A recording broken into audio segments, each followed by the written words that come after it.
कौन बनेगा नेता। नगर निगम के चुनाव पास आने वाले थे। पूरे कानपुर शहर में टिकट को लेकर मारामारी शुरू थी, लेकिन सबसे ज्यादा चर्चा में वार्ड नंबर 40 की सीट थी। वो इसलिए क्योंकि इस बार वहां की सीट महिला के लिए आरक्षित थी। अब सवाल ये था कि चुनाव लड़ेगा कौन।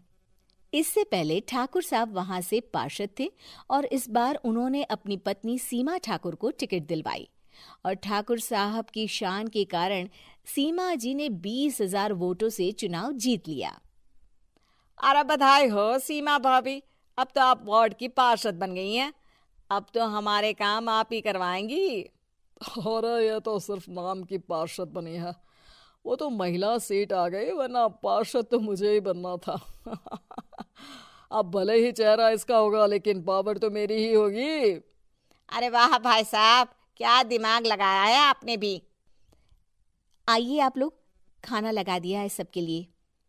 सीमा जी पार्षद बन चुकी थीं, फिर भी उनकी एक ना चलती। सारे काम ठाकुर साहब खुद ही संभाल लेते और जहां जरूरत पड़ती वहां सीमा जी का अंगूठा लगवा लेते। सीमा जी ज्यादा पढ़ी लिखी भी नहीं थी।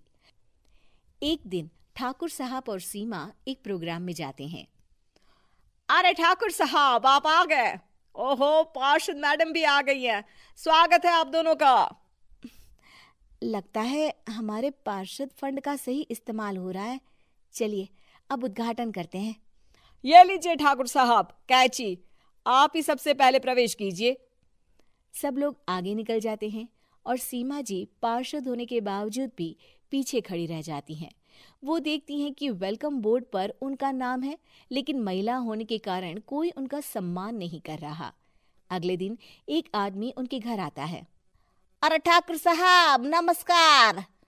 कल ना हम नोटिस किए कि हमारा घर तो अवैध है और नगर निगम वाले उसे तोड़ने आ रहे हैं।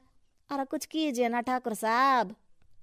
देखो भाई, मैं तो ज्यादा कुछ कर नहीं सकता, पर अगर तुम सबकी जेब गर्म कर दो तो कुछ हो सकता है। कुल मिलाकर 4 लाख लगेंगे। अरे 4 लाख ठाकुर साहब? अरे भाई, मैं अपने लिए नहीं मांग रहा हूँ। दरोगा है, इंजीनियर बाबू है, बड़े साहब है, सबको देना पड़ता है ना थोड़ा थोड़ा। बोलो है मंजूर? तभी वहां अचानक सीमा जी आ जाती हैं। अरे ये आप क्या कर रहे हैं? पहले इन्हीं लोगों से तो आपने वोट मांगे, अब इनसे ही पैसे ले रहे हो। अरे चुप रहो तुम, तुम्हारा काम है सिर्फ अंगूठा लगाना, तुम वही किया करो। मुझे दूसरे काम तुम मत सिखाओ, समझी? और तुम ना जाओ, अब पैसे लेकर आओ, वरना जेसीबी किसी भी वक्त आती होगी। सब कुछ ऐसे ही चलते रहता है। एक दिन सीमा जी और ठाकुर साहब को एक लोकल मीटिंग में बुलाया जाता है। वहां पर कई और अधिकारी लोग भी मौजूद रहते हैं। अब मैं चाहूंगा कि ठाकुर साहब हमारे बीच 2 शब्द कहें।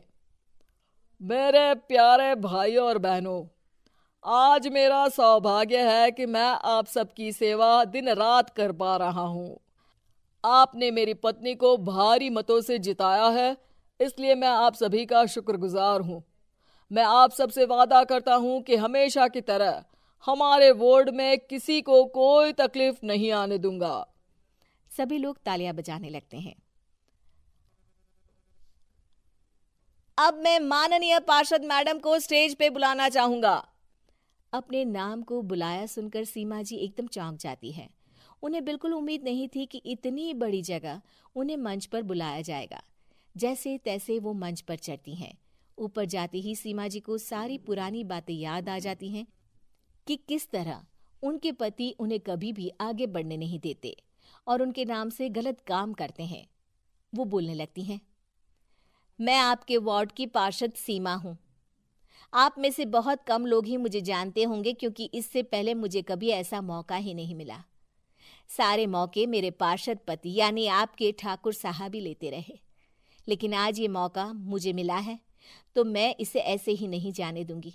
मैं आपको ये बताना चाहती हूँ कि आपके ठाकुर साहब मेरे नाम की आड़ में गैर कानूनी काम करते हैं, जिस पर अंगूठों के निशान मेरे होते थे। इसीलिए मैं अपनी गलती मानती हूँ और आज अपने पद से इस्तीफा देती हूँ, ताकि आगे से कोई गलत काम ना हो पाए। अब फैसला आप सबके हाथ में है कि आप हमें क्या सजा देना चाहते हैं।